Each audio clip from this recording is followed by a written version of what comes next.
In color, the continuing story of Peyton Place.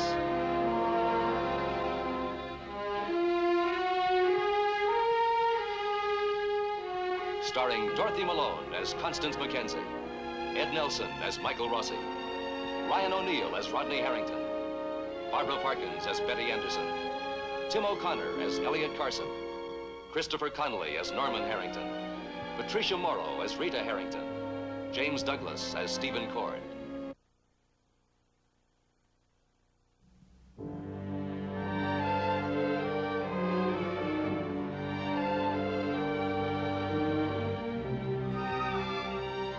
For Chris Webber, this is the time of waiting. Determined to punish his brother Lee for the death of Ann Howard, Chris has a gun taken from Ada Jack's tavern. A gun he knows he must use, but he must find the opportunity. For Sandy Webber, Lee Webber's wife, this is the time of decision. Unaware that Chris has the gun, she knows she cannot return to her husband's house. Ironically, her desire to stay away runs head-on into Chris's desire to return home. Take the gun from its hiding place and press the trigger.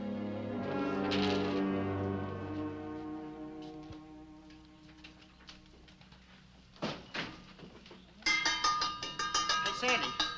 Sandy, I know you're off duty, but I'll can give you a hand later, Charlie.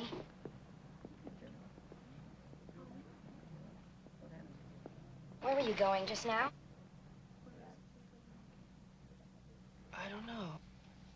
You almost walked right past the door. You've been here 10,000 times and you know it as well as you know your own home.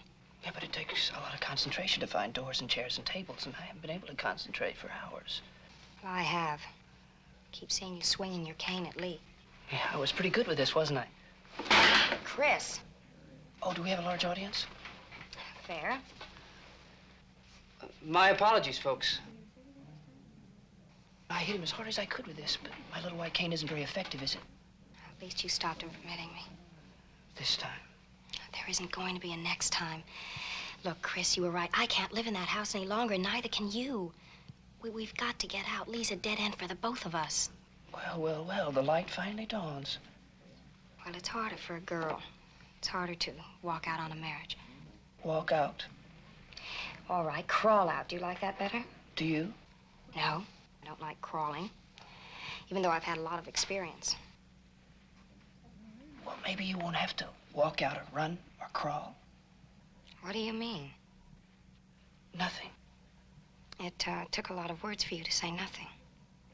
Chris. I'm on your side, Sandy. Well, then let's split. Let's get out of here tonight. Tonight? Well, now. Why not now?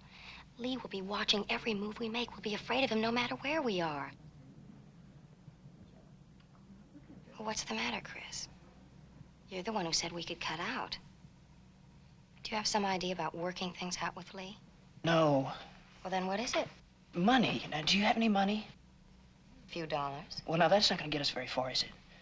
Look, I have some cash at the house. I'll get the cash, and then we'll leave. No, don't go. Lee won't let you go. He won't even know about it. He's in White River drinking. Well, maybe he's back. Then what? I have to get the cash, Sandy. All right, well, I'll go with you. No.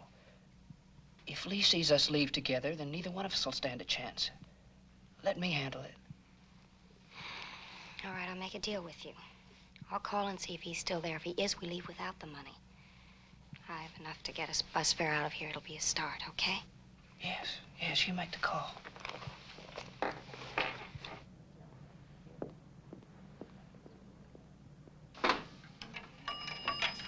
Sandy, how about it? Not now.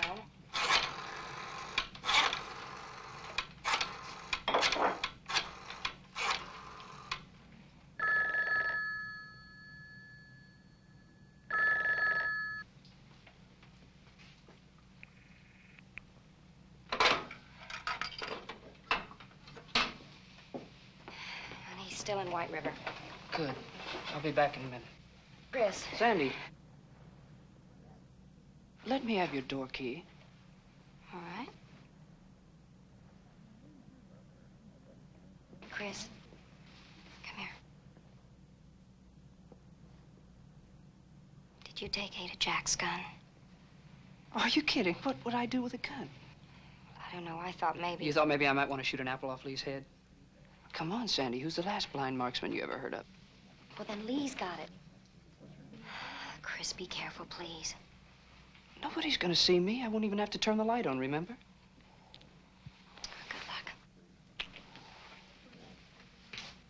Sandy, you be sure and stay here.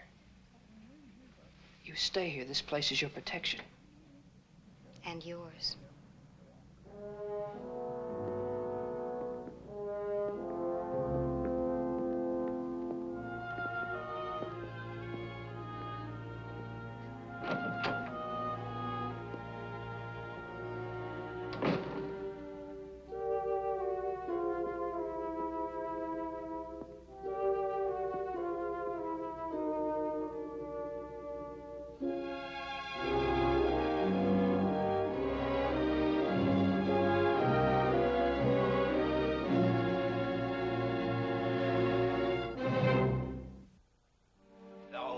No. The dressing gown goes on top.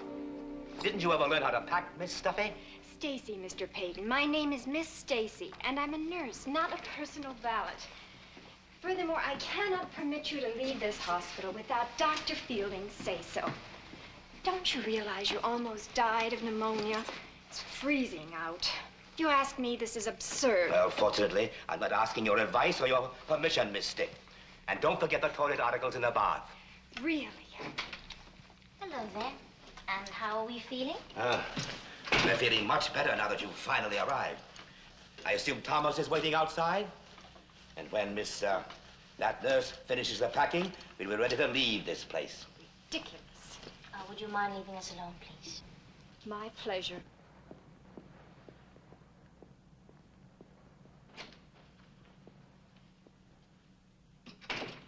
Now then, what's all this nonsense about going home? I don't think it's nonsense. Just tell Thomas to come in here. Thomas isn't here. I drove over in my own car, and I have no intentions of aiding and abetting your escape. Oh, really, Mr. Peyton, you're acting like a naughty little schoolboy. You've got Miss Chody and the entire staff upset. You've refused your... Well, they can do the little stirring up. Well, if you just behave yourself. Now, I've got something for you. What's that? Not soup. I stopped at your house on the way over for some of your favorite broth.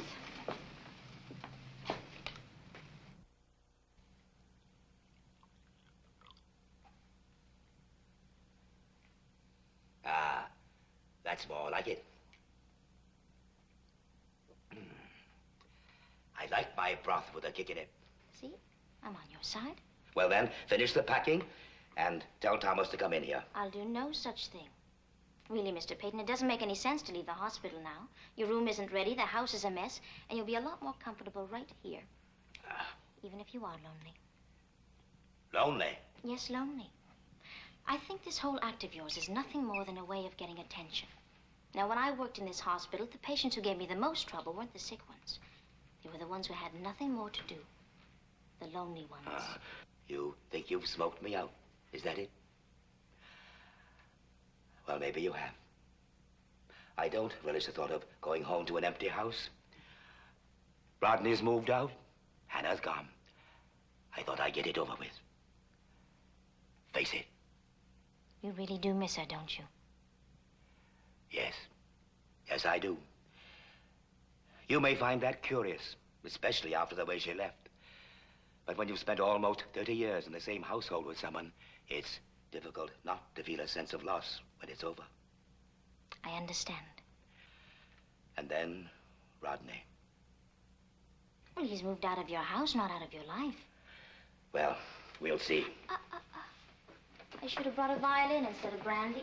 Oh, you think I'm being maudlin? That's not saying very much for your new tenants. Tell me, Betty, are you looking forward to moving back in, or are you merely complying with Stephen's wishes? Well, of course I'm looking forward to it. That house holds memories that are not altogether happy ones for you, either. Well, the new paint and the furniture and things, that'll change more than the looks. And you wait and see. It's going to be a real home for all of us. Sounds like an ambitious undertaking. I'm a very ambitious lady. That you are. And added to that, you have the iron will of Mrs. Cord, Hannah, and the charm and spirit of my daughter, Catherine.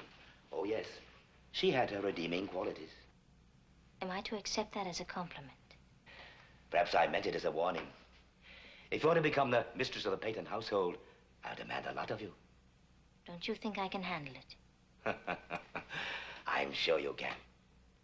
Matter of fact, Stephen has you to thank for getting his wish. I wouldn't have given him the opportunity to move back into the house if it weren't for you. But you'd have broken your word. Mr. Peyton, you owe Stephen your life. I'd have found some other way to repay it. I'm sure you'll both get along if you want to. With you in there to act as moderator? I'll be there only as Stephen's wife. We must add loyalty, the oldest of virtues. Well, as soon as you have Dr. Fielding's blessings, we'll come and fetch you. I'll await your summons.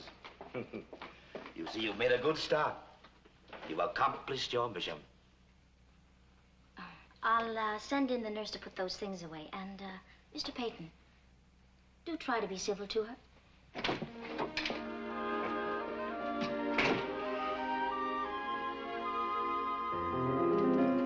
Lee?